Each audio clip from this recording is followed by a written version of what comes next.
Tidak ada orang-orang yang ingin kalian jauh lebih sukses daripada mereka.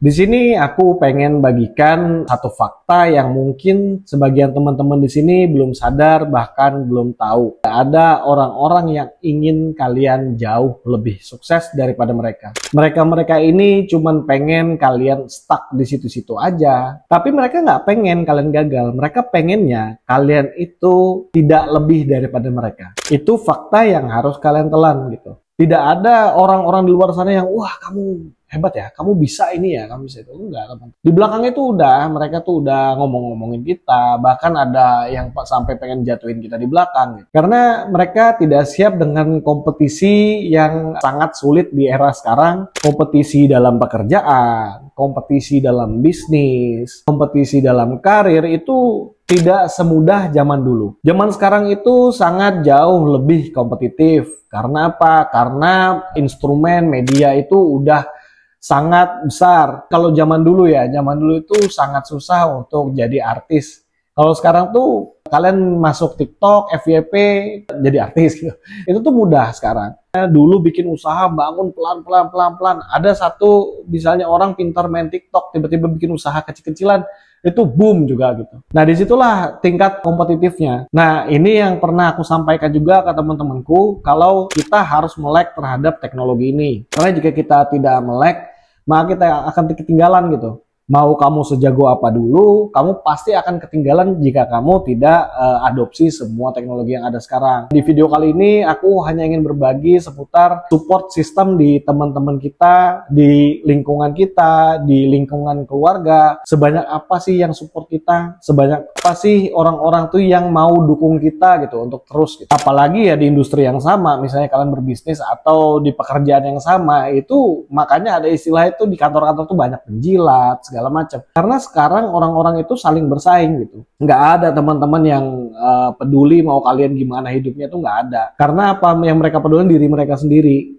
Nah, tapi kalau kalian jauh lebih daripada mereka, itu biasanya mereka pengen tarik gitu. Pengen tarik. Ini salah satu contoh ya, salah satu contoh.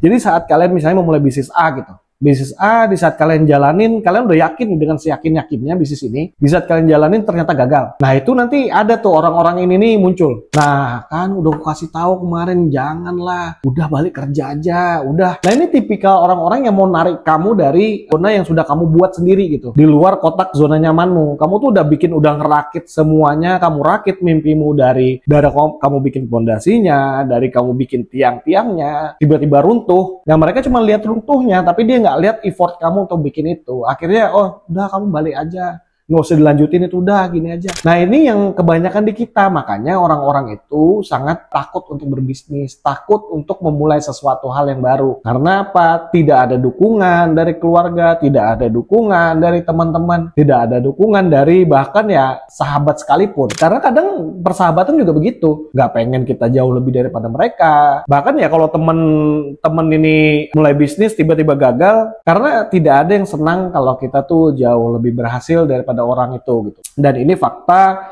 yang nggak terbantahkan. Kalian boleh tanya lah orang-orang yang sudah berhasil, orang-orang yang sudah besar, itu pasti dia melewati jalan kesunyian, jalan yang tidak ada satu orang pun yang menemani gitu, kecuali mungkin keluarga kecilnya ya. Tapi di luar itu kayak teman-teman dekat, keluarga-keluarga itu biasanya tidak ada di jalan itu gitu, tidak ada di jalan kesunyian itu. Dan makanya kenapa tidak ada satupun sekarang orang-orang yang mungkin ya yang dinilai sukses, nggak ada tuh yang mau berbagi kayak gini, berbagi soal gimana caranya dia memulai bisnis dulu, gimana caranya ini, nggak ada teman-teman. Yang ada sekarang cuma motivator kan. Motivator tuh coba kalian tanya juga, punya bisnis apa dia? Apa bisnisnya? Bisnis apa? Bisnis bikin apa namanya seminar-seminar. Cuman ada itu doang, tapi dia real bisnisnya ada nggak? Punya bisnis apa? Atau dia punya investasi apa? Nggak ada teman-teman. Nah coba kalian lihat yang benar-benar sukses itu nggak ada yang berbagi teman-teman. Makanya kemarin aku sempat bahas seorang Timothy itu jarang ada triliuner atau jarang ada orang yang kaya raya itu mau berbagi seluk-beluk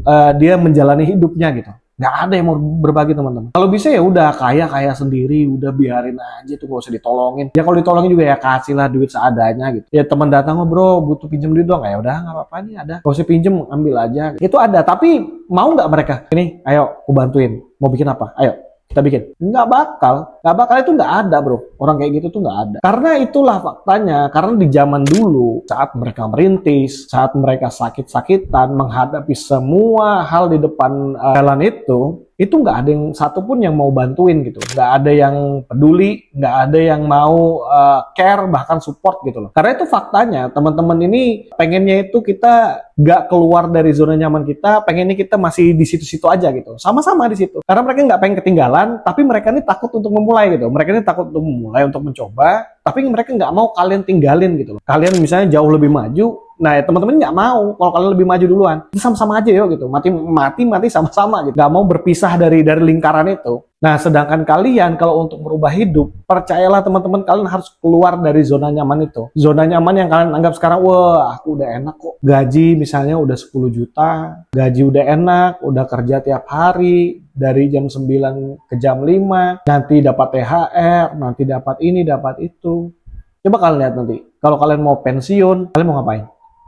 Di saat misalnya nih ya, misalnya anak kalian tidak bisa seperti orang-orang lain misalnya. Misalnya dia susah dididik untuk jadi yang benar misalnya. Apakah kalian bisa taruh beban ke anak kalian lagi? Jadi dari dulu teman-teman, mimpiku adalah aku akan putuskan generasi ke bawahku itu, bahwasanya tidak akan lagi merasakan hidup seperti aku, tidak akan lagi merasakan hidup sesusah aku dulu. Itu janji di diriku. Itu komitmen yang aku pegang sampai hari ini. Aku nggak akan tuh biarkan anakku itu kayak aku dulu. Ya aku susah, aku begini, aku begitu, aku pengen makan harus begini. Wah susah banget teman-teman. Jadi inilah kenapa aku tuh bikin-bikin video seperti ini tuh aku pengen bagikan ke kalian. Karena aku juga terketuk gitu. Aku pengen bantu kalian. Aku pengen kasih tahu nih ke kalian yang sudah ku jalan itu seperti apa. Langkah-langkah apa yang biasa ku ambil. Karena kalau kalian di situ-situ aja ya kalian akan di situ-situ aja. Nah, sedangkan dunia ini berkembang terus gitu. Kalian dari misalnya dari kota kecil kalian tiba-tiba kalian ke kota gitu, ke Jakarta atau ke Surabaya. Kalian tuh udah susah bersaing gitu. Mau di sana, oh di sana UMR-nya gede. Coba ke sana, coba. Bisa nggak kamu bersaing di sana? Nggak bisa, teman-teman. Kompetitif banget gitu. Nah, itu juga yang aku share kemarin di video-video sebelumnya. Kenapa kalian harus tingkatin value kalian? Karena disitulah nilai tambah kalian di saat kalian pengen apply, pengen apa ya, kayak ngelamar gitu ke orang, ke perusahaan-perusahaan yang lebih besar. Atau saat kalian memulai bisnis, ketemu investor baru, ketemu teman-teman yang punya duit. Orang tuh nggak akan taruh duit kalau kalian tuh nggak punya value. Udah.